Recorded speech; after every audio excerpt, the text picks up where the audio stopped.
Hey, go pull him.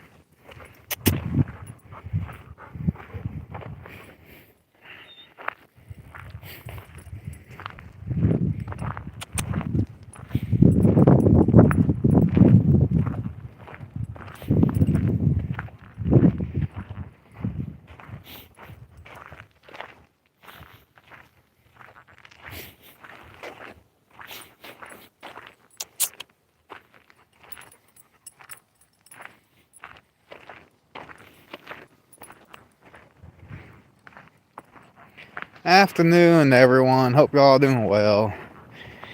I'm taking my little dog for a walk that I'm doing a doggy daycare for.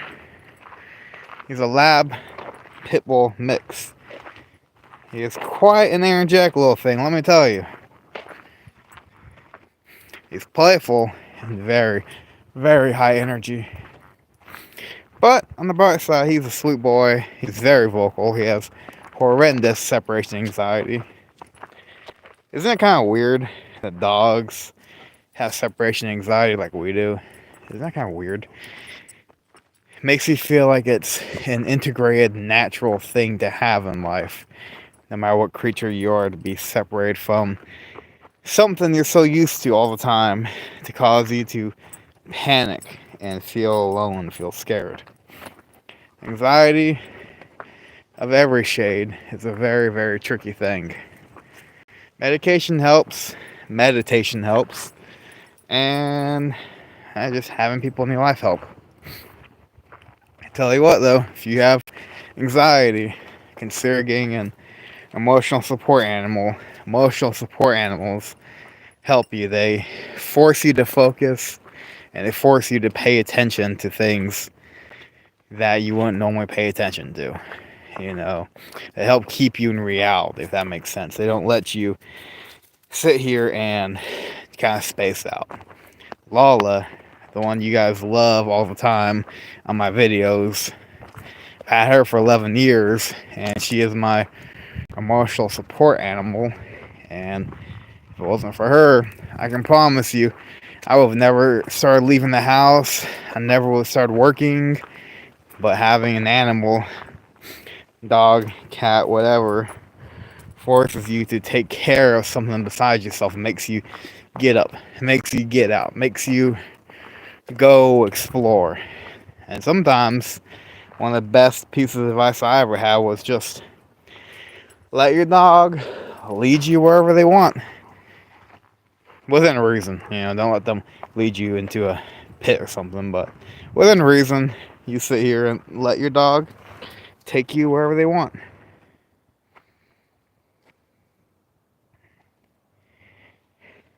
I don't know what it is with little dogs that like to bounce and jump when they bark. And I never understood the dynamics of dogs. Little dogs think they're big, and big dogs think they're tiny little lap dogs. I don't understand it. We have a 50-pound dog, Patch, as y'all might know, with the one blue eye. He swears he is a chihuahua. He will climb in your lap. He will snuggle up against you. He doesn't care. And our neighbor used to have this tiny little, like 2-pound terror. Anything below like 15, 20 pounds, I consider it terror. Because they bark, they jump, and their barks are so annoying. Gosh, they're so annoying. I don't know what it is. They always think they're big, giant dogs. And they're so vicious and they're so violent. They're always violent. They're always violent. And the big dogs always think they're lap dogs. Always want to jump on you, climb on you. And for some reason, each paw feels like they put their whole weight in each paw when they step on you and squish you. I don't know. My shepherd, Lola, she gets along with almost every dog, but she cannot stand little dogs. She can't stand them. She'll sniff them and try to figure out what they are, because to them, the little dogs look like squeaky toys. And the other day, actually, we were in my backyard, and the horses were out. And I guess I forgot that my youngest ones CC, Oreo, and Chunky have never seen horses before. Boy, they were throwing a fit.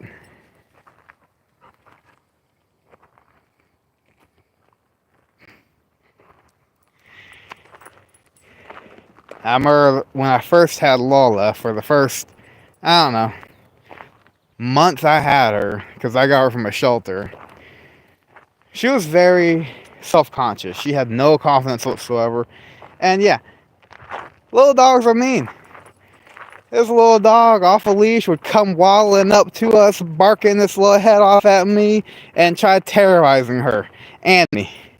And the owner's over here laughing their butt off, and I'm like, you keep it up and I will smack your little dog upside his head, because there's no reason why, if your dog is that type of dog and you're in an apartment complex, that there's no reason why little dogs get away without having a leash. Oh, it's a little dog, and I'm more likely to get bit by a little dog than a big dog.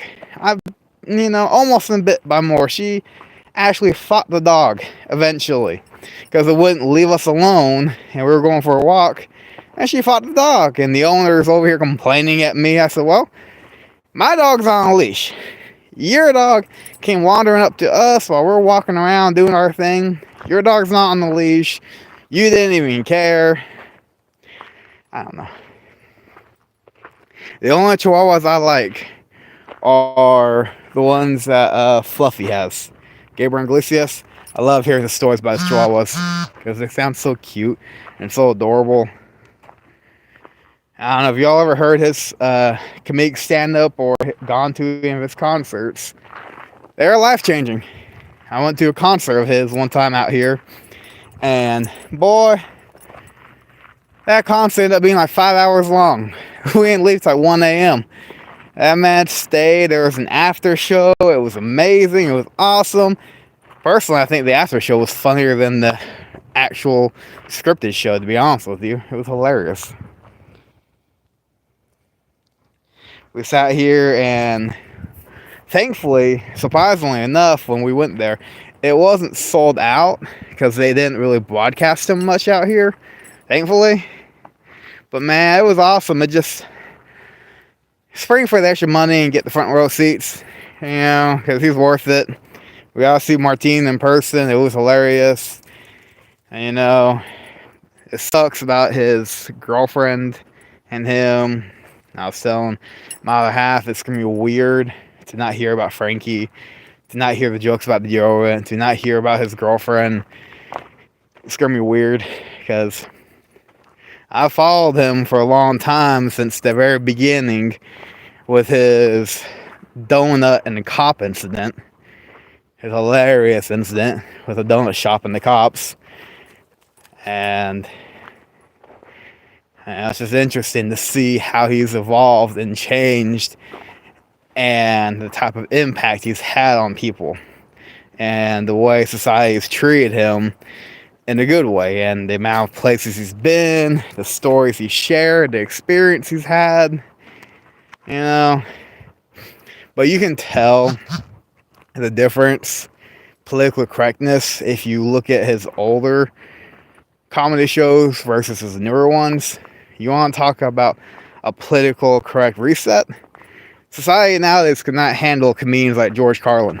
If George Carlin was alive still and doing comedic stand-up, I think the whole world would have an aneurysm and have no idea what to do with him.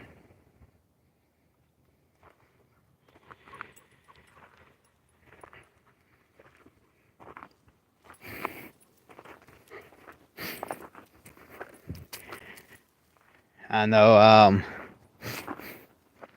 I had sent some of my friends that joke that Fluffy made about their racist gift basket. And my friends took it to heart and got all upset and bent out of shape about it. I'm like, really? That man's just trying to have some fun. Everyone else in the world thinks it's funny as heck. And, come on. Have some humor. If you don't laugh, it takes 10 years off your life.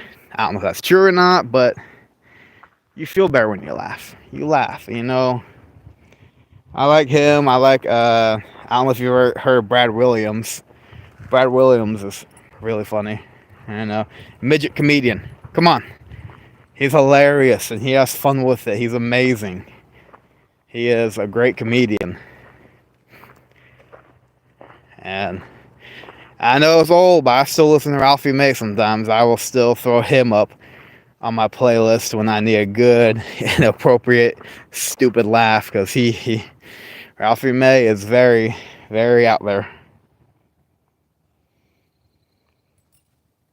I'm a firm believer in you laugh at yourself before others laugh at you. Like, I will make fun of myself all the time, and people tell me it's not good for my confidence. I said, I would rather. It's like, if y'all have ever seen 8 Mile, 8 Mile with Eminem in it and all that whole 9 yards, you take away people's ammunition to use against you if you say it first about yourself. And you know, last battle, all the stuff he was saying about himself, he took away everything they had to use against him. If you take away and beat them to it, what are they going to say that you haven't already said? You know, they're not going to say anything you haven't already said or already admitted to. I'm a jerk, and I embrace it. I am who I am. I'm a comedic guy. I laugh. I make jokes. I'm blunt. You know, laugh at yourself, make fun of yourself so others can't. If they had taught us that in high school when we were getting bullied, man, high school wound up differently. But unfortunately, school systems changed. Change, I know, happens, but I feel like in few years, like 15 years since I graduated high school, I feel like it's changed a lot. Like, we all know change happens, but the amount of change that's happened in short times is insane. It's insane. And think about people who, you think about, okay, outside looking in, you think about how much life has changed for you and how much society has changed. Imagine people who go to jail or prison. Imagine people in that system, and then imagine what they come to. You know, some of them went in there back when beepers and pagers and payphones were still around. And imagine you thrown into society as it is today, the culture shock, and then you wonder why they can't handle it, why they break, why they go back. If you sat here and all of a sudden got teleported, if you were away for somewhere for X amount of years, and then you came out and things were 100 times different than what you knew, wouldn't you want to go back somewhere where you at least knew things that made sense? I mean, technology is advanced. Everything's advanced so far. Technology advances every year. Every year we got new phones, new computers. Hell, before the year is even over, they're rolling out new cars, new this, new that. I remember cars before they had the backup cameras and all this crud when I had a 64 Thunderbird. It only had the wires for the spark plugs, the ignition coil, for the starter solenoid, and that was it under the hood. That was it. There was only like 6 wires under the hood to run the dang thing. And you didn't even have to actually have most of it cooked up for the thing to run. Nowadays, if you mess up one wire, your car will never run ever again. Your phone's the same way. Back in the day of flip phones, you got mad, you could throw the flip phone and not even worry about working or not working. You knew it'd still work. Nowadays, you drop your phone from 2 feet, it will never work again. And flip phones, I miss flip phones because it was satisfying when you were mad at someone and you could slam it. You could just slam it and they could hear your anger. Like, you know what? I'm done with you. Slam. And it was just so satisfying. Same with the home phones. You know, the infamous loud dial tone and loud ring that you'd get from the corded home phones when you're trying to sneak those late phone calls. And your parents like, no, only on the weekends, because it's the only time that minutes are free or unlimited. And now, heck, everything's unlimited, everything's free.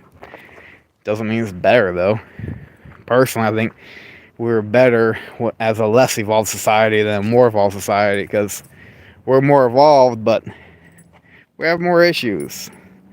Because we have so much, We don't know how to be happy with everything we have. I mean, depending on where you're from, you may have running water. Imagine living somewhere where some homesteaders are this way. They live off of a stream system. They don't have running water to their house. And that's just few and far in between out here in the States. Imagine the ability where you don't have that luxury of turning the water on all the time just with a turn of a knob. Or the ability to get money from the ATM. Or to go to the grocery store and get food because you feel like it. We have a lot of luxuries nowadays that we didn't used to always have. That's why a lot of times my kid and my family like to watch, modern marvels and stuff like that. And it's amazing the type of stuff that was built centuries ago. And yet, we couldn't even do that nowadays with as vast as we are. So the idea, at least in my opinion, is that society was so advanced at one point that something happened and caused it to start all over again. Something happened, society was way more advanced than we will ever be at one point, and something happened that caused it to reset. Kind of like, it's an anime called Dr. Stone. I like watching. Weird, because you look at me, you don't think anime, but the ideas behind it makes you wonder that these pyramids or all these mass things that were built by people, not even actual machines, but the truth is we really don't know, because you never actually know what is and isn't out there in society. We don't know what was thousands of years ago. I mean, how is it archaeologists and all these other people centuries ago were 1,000 times smarter than we are now? We can't even figure out how they constructed half the stuff they did. And for them, it was just another day at the office. Like it was nothing. Makes you wonder, I mean, every day, stop and think about your stuff every now and then. The other day I was thinking about a dog I had that passed away a few years ago. And it was just random spur of thought thing, just thinking about out of the blue, and it's good to think every now and then. Don't be stuck in that mundane, fast-paced life where you're always running around. I used to do that. I used to work 9 to 5. Actually, I worked night shifts. I worked 10 p.m. till freaking 8 a.m. and get home, sleep, do it over again. And I wouldn't think twice about life. I wouldn't think twice about what was going on. I was a robot. And think about this to yourself about where you're at in your life, the amount of effort you're putting into your job, time, and all that. And then think about the return you're getting. Are you getting a return that's worth what you're putting into it? My parents asked me if I miss working 9 to 5s and all that. And truthfully, I kind of do. But for what? I mean, if you don't live outside your means, there's no reason to actually work a 9 to 5 unless you want to. Like I live in the country area, and our bills aren't much. If you go solar, get off the grid, if you sit here and get a garden going, it won't be so bad. It's not so bad, but you have to get to that point first. Do you really need that 4-wheeler? Do you really need this? Do you really need that? I cut the grass of an acre with a push mower. Now, would I prefer riding a lawnmower? Yes. Yes. If you ever use a push mower to cut an acre of land, it is not exactly fun, especially somewhere where it's humid all the time.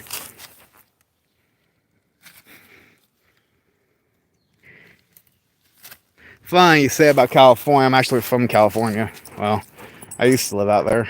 And then after all the fires, the weather, it's great living in California. You have constant weather. It's the exact same. It's either beautiful, sunny, 70 degrees, or it's beautiful, sunny, 120 degrees, depending on where you're out there.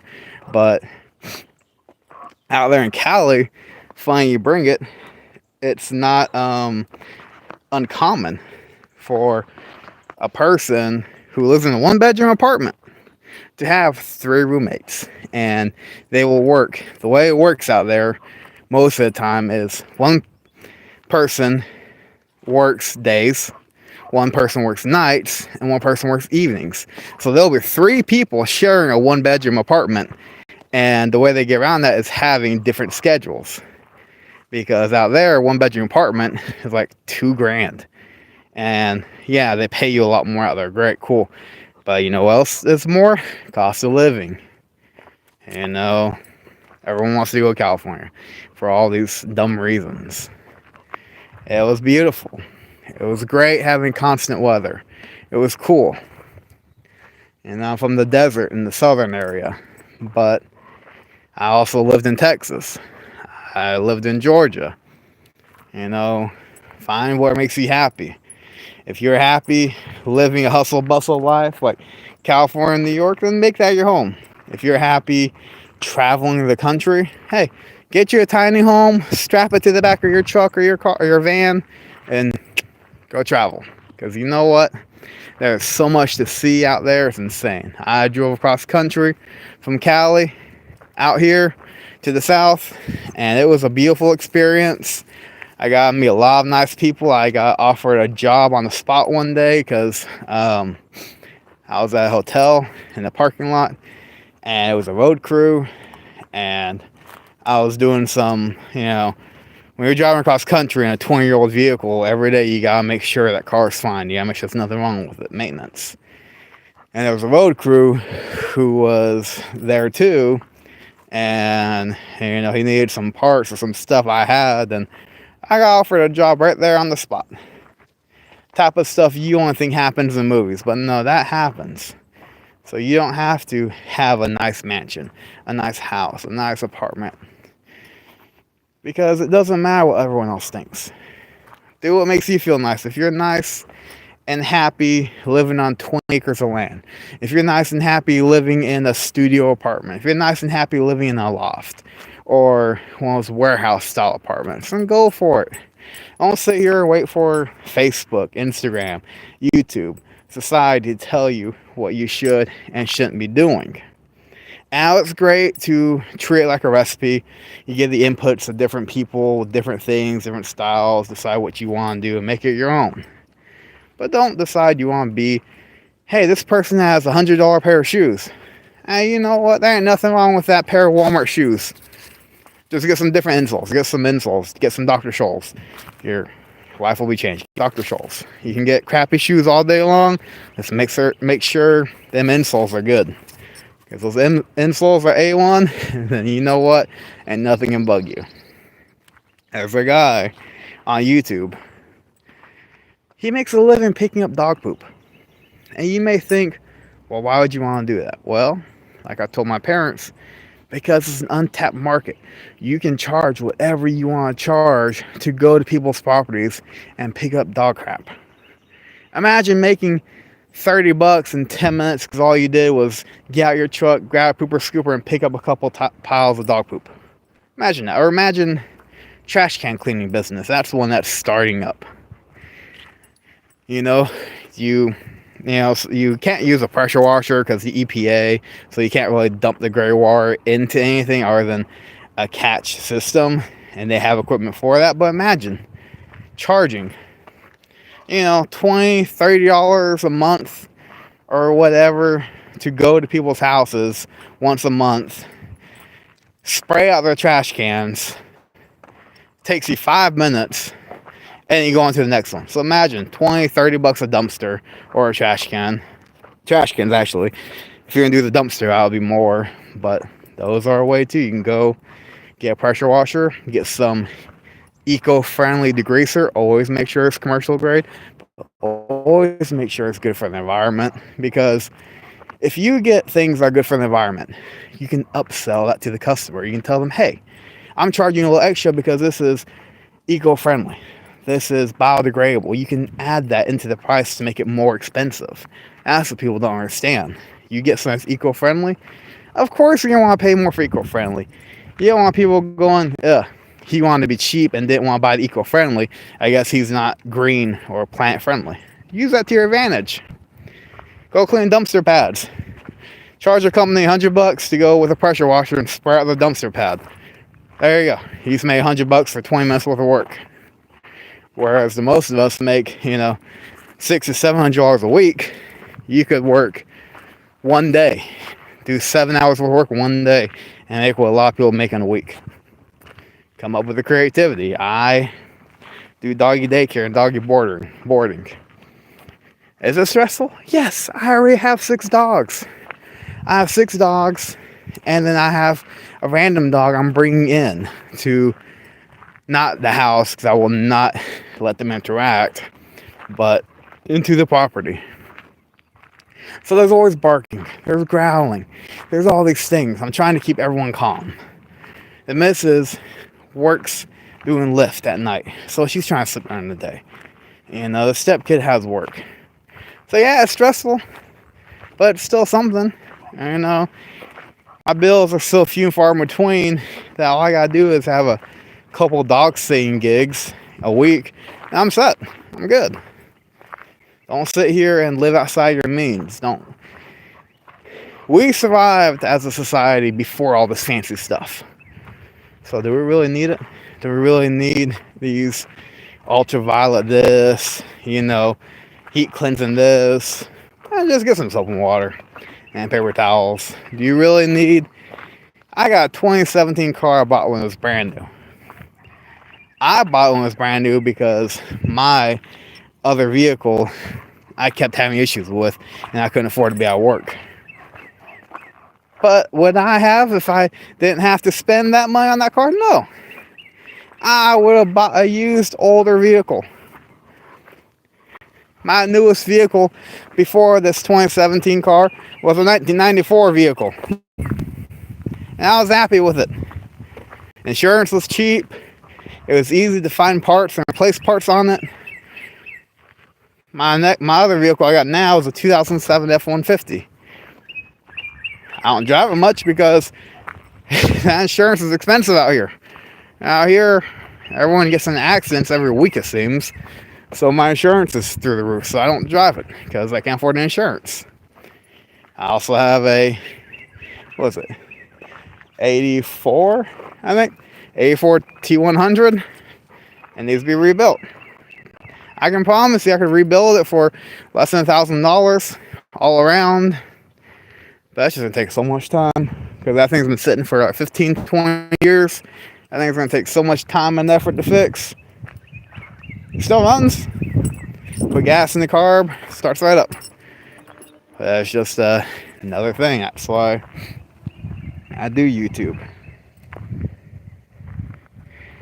I'm a minimalist to a point. I will see things and think I can reuse stuff all the time. That's a bad habit I have. I can't just throw things away. I can't just throw away this clothing. I'm like, man, I could donate this clothing and find people who need it. Or I find stuff I can fix. It's a bad habit I'm trying to break, trying to get out of it. I got that from when I used to do scrap metal. I used to do a lot of scrap metal, and I would find a lot of stuff people throw off the side of the road to be scrap still works. Yeah. I found a brand new push mower. Guy was having me clear his property out. He had 3 riding mowers and a push mower. That push mower was a brand new push mower, barely used, used maybe 5 times. Now the riding mowers are a different story. The riding mower, the transmission was locked up on it, so I tied a rope to it and to the back of my truck and dragged it. And I'm glad I did, because when I gave it a good heave ho, I saw like 30 wasps come flying out that dang thing. I was like, oh no. So I dragged it like another 30 or 40 feet. I was like, oh, no. I've been stung by wasp. I've been stung by red wasp. They are not fun. They hurt like hell. I've had my hands swell up twice the size. No. But my parents think that I have issues with the fact that I like living with a bare minimum, not just materialized, but financially. And that's because I know I used to work 9 to 5. I used to work 60 hours a week. I know how quickly life can slap you upside your head and change. I went from doing that to not working at all. I got into a wreck and wound up with a slip disc in my neck, and I haven't been able to work for a couple of years. I went from being a workhorse, being a manager. I've been a manager at every job I've held. I worked my butt off every job I've held, to can't even handle working anymore because of one car accident. That wasn't my fault. I was pastoring. And that's just proof that, like I told my parents, pick and choose your ability to set yourself up in life. Do not wait until something bad happens before you're set or before you decide what you want to do. Do it ahead of time. You make the decision. You don't let life make the decision for you. You know, if I hadn't gotten to that wreck and slipped the disc in my neck, I'd still be working. I'd still be doing 14-hour shifts back to back at a restaurant. That's not fun. It's not fun going in at 8 a.m. and getting off at midnight and having to drive half an hour home and then deciding it's cheaper just to get a hotel room down the road from the restaurant. You know, and for what? The same amount of money I was making at my previous job before that. Oh. Don't let society determine what you should and shouldn't do. You do what makes you and your family happy, you know. But be realistic with yourself and your family and your kids, because the way the economy is going, the way the government is going, COVID, when it happened, we don't know. I mean, I grew up with 9/11, recessions. My generation and millennials don't know a dang thing about financial stability, because every time we tried, someone would slap us upside the face and screw it all up again. So we don't even know how to be financially stable. Hopefully the next few generations are luckier than we are. But it is what it is.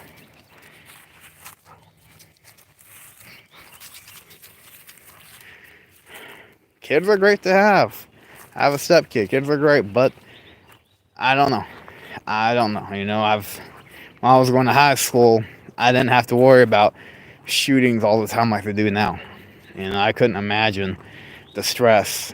You know, I mean, you got actual psychiatrists and things that work at schools now because of the stress. I mean, I don't understand. If you're going to do some type of shooting type thing, why a high school? There are so many other places that make more sense.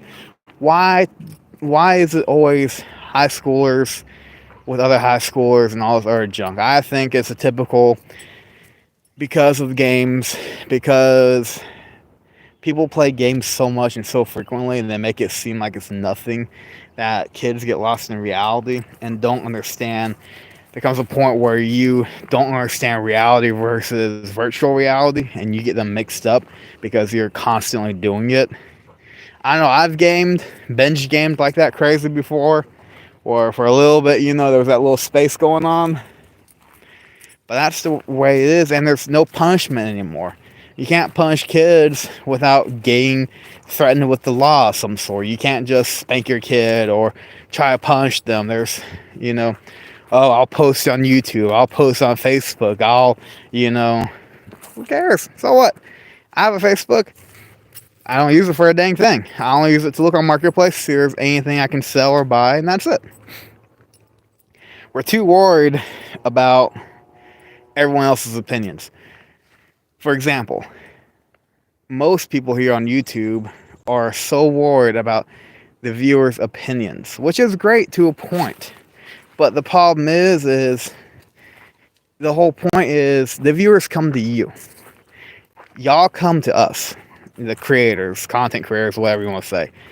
You know, yes, we reach out to y'all, we throw out some bait and hook to bring y'all in, but there's a scroll place. You know, if y'all don't like things people say, instead of throwing fits about it, just move on. It's just like you would want us to do if we met in person and there's things that, you know, you said I didn't like or whatever. You know, you'd be like, well, that's your problem, not mine. Same concept. I think we as a society need to go back to be able to be open and to just talk about what we want to talk about. Not worry that I'm going to say the wrong thing and people are going to cancel me because I didn't say this or I didn't say that. No. I have the freedom of speech like you do. I have the right to get upset about things just like you do. That's the whole point. If we sat here and were complete mirror copies of each other, then that's no fun. That's just boring. That's just lame. We gotta sit here and, again, it's like ingredients in the recipe. You bring in all these different things to make something beautiful. That's what this whole world should be about. It should be about you do you, I do me. We come together, be friends, and we chit chat. I say why I think you're, not the most smart person in the room. You say why I think I'm not the most smart person in the room. We laugh, we have a couple drinks, high five each other, and go on our day. Because that's the way it should be. We shouldn't care about. I remember when MySpace was around, and the only people that you could have were people you actually knew in person, that were actual friends of yours. It wasn't like Facebook where, hey, I got a friend suggestion and a person from a different country. It's cool to have people from a different country like your stuff, and it's cool to know that you have stuff in common with people from a different country, but it shouldn't be a surprise. We're all the same. The only difference is where we live. We all like the same. There's more than one of you out there that likes the same thing. There's, you like pizza, I like pizza. You like spaghetti, oh my god, I like spaghetti. But it's when you let the fact that you have X amount of people dictate what you do in your life is the problem. I get people on my lives commenting for me to do, things to humiliate myself. I ain't gonna do that. I'm not that type. I'm sure there are people who are that desperate for views or this or that. I'm not. And that's the problem. You shouldn't sit here and treat people like they're a homeless person on the side of the road, like, here's $5, what you gonna do for it? No. This is humanity. Be a human. The fact that I prefer to be around my 7 dogs over people is because my dogs treat me better than people do. My dogs, yeah, they may pull. This one, I'm just babysitting. He's not my dog. But my dogs, and I don't have to worry about anything happening when I'm around them. I don't have to worry about them stabbing me in the back. I don't have to worry about any of them hurting me. Yes, they get rambunctious when they play. They're dogs. But I don't have to worry about, are they going to have my back if something happens? Are they going to protect me? Are they going to keep me safe? Are they going to get offended by something I say? No. I sit here, have conversations. My 12-year-old dog I've had for 11 years, I will talk to her, and she'll walk her happy butt down the road. I'll be telling her, come back over here, get back over here. She wags her tail at me and keeps on trotting down the road. And I laugh and think it's funny because you know what? She is 12 years old. I've had her for 11 years. She can do whatever the heck she wants. Imagine 7 years. Each dog year is 7 human years. So she's in her 80s. Yeah. So she don't care. She don't care what I gotta say. She loves me to death. She'll play with me and stuff, but when she wants to go wander around, she's gonna go wander around. She stays out of everyone's business, out of everyone's way. She'll chase the dogs around. She'll play. She'll do her thing. She's still a puppy at heart. I don't care how old she gets, but she does her own thing. But I can talk to them. I can just grab one of the dogs and pet it, play with it, spend time, and I made that dog's day, and it made mine. I recommend emotional support animals because you know what? An emotional support animal isn't going to throw things in your face.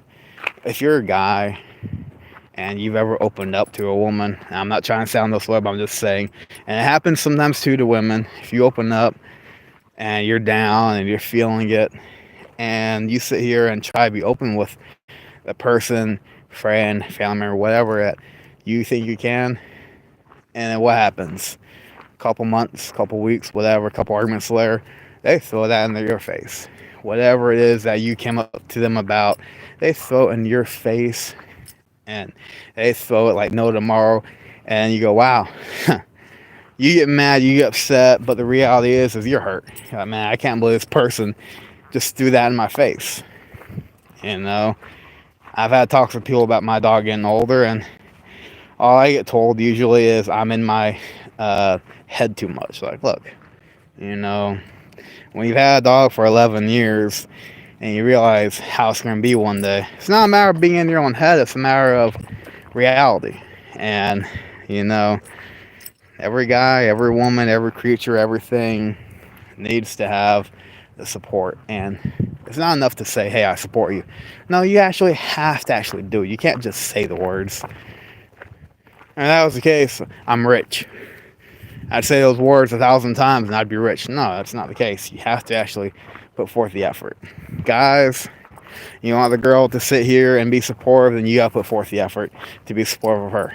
Vice versa. Girls, you want the guy to be supportive, you gotta be supportive of him. And you gotta put forth the actual effort. You can't just tell him, just be a guy, or stop being a guy. We're past that as a society. We're past those stupid labels like that. You know, you want to be seen a certain way, then you gotta see the other person the way they want to be seen and treated. You know, you want to know that that guy or girl is gonna be there for you. Well, you gotta be there for them. And when you're in your moment of need, and if they spit in your face, then that just means that you realize what type of person they are, and that you don't need them in your life, whether it's family or friends or your other half. I have family like that. I have family who sit here and will spit in your face. I have friends who will spit in your face. Well, I don't have friends anymore, but I used to have friends like that. And life's too short to be sitting here, you know, hanging on to people in your life who don't want to be a part of it or don't want to help you. My own mother, hell, I haven't seen my mother in like 16 years. I don't consider her my mother anymore. I just consider her a person that gave birth to me. I live in the same state as her. I live 2 hours away from her. She knows where I live. She knows my address. I know where she lives, but I'm not going to make the effort. Because you know why? Just because they're your parent doesn't always mean they won't be involved in your life. Doesn't always mean that you should have them involved in your life. I have family all over the place, and I couldn't tell you anything about them. All I got is my dad and my stepmom, and I'm fine with that. I've tried reaching out to other family members. All you can do in life is try. Try to reach out to those people, give them a chance. They spit in your face, say, hey, I tried.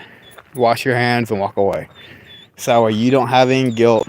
You don't have any feelings of remorse. Because it does creep up on you. You do have those moments where you feel guilty. You feel surprised. You feel bad. You wonder what they're doing and how they're doing. Make an olive branch, and if they slap you with the olive branch, say, alright, well, have a good life and walk on. Just because someone shares blood with you doesn't make them family. And friends, you know, do your best to have good friends. It's hard because you have people you work with who you think are friends, but most of the time they're just work friends. If you sat here and didn't work there anymore, how many of them would really come over, hang out, spend time with you? How many of them would give you time of day, you know? And that's just the way it is. That's why I do things by myself. It's just me, my parents, my stepdaughter, and the missus, and the dogs. Because, you know, society makes you think that you need everyone else, and you do to a point, so you're not completely isolated by yourself and psychotic. But at the same time,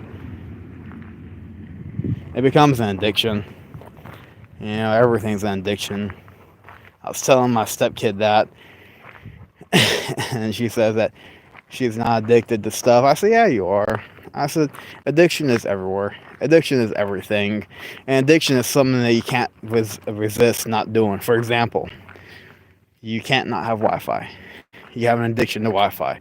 If you don't have Wi-Fi, you freak out. If you don't have the ability to talk to your friends on your phone, you freak out. That's an addiction. That's withdrawals.